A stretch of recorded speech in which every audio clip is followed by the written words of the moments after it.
आता है नवा संस्कार, कर्णवेद संस्कार। कर्णवेद संस्कार में शिशु के कान छेदे जाते हैं। इस संस्कार से हमें यह पता चलता है कि जो शिशु है वह केवल जिंदगी भर सत्य, धर्म और ज्ञान की ही बातें सुनेगा। फिर हमारा 10वां संस्कार आता है यज्ञोपवीत संस्कार।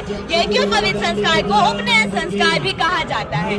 यज्ञोपवीत एक पवित्र धागा होता है जो जैसे ही शिशु पढ़ाई के लायक हो जाता है वह धागा उसे पहनाया जाता है और शिक्षा के लिए गुरु के पास भेज दिया जाता है।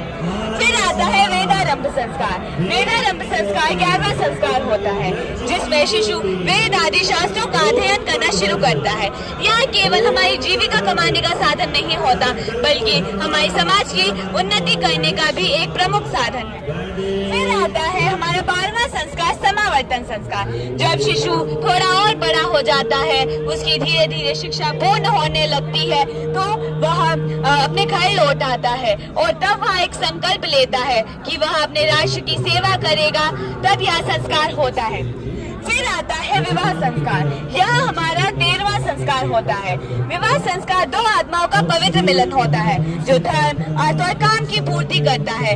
यह संस्कार दो पवित्र आत्माएं एक साथ मिलकर जिंदगी भर निभाती है।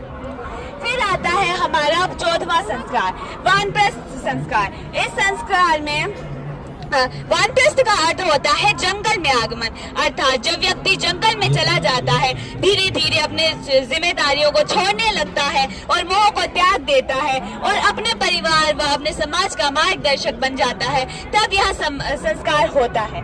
फिर आता है हमारा 15वां संस्कार, संन्यास आश्रम। यह आश्रम एक ऐसा आश्रम है जिसमें व्यक्ति पूर्ण त्याग का जीवन जीता है, अर्थात इस समय व्यक्ति बिल्कुल अकेला होता है और वह अपनी सारी सांसारिक मोह को छोड़ देता है।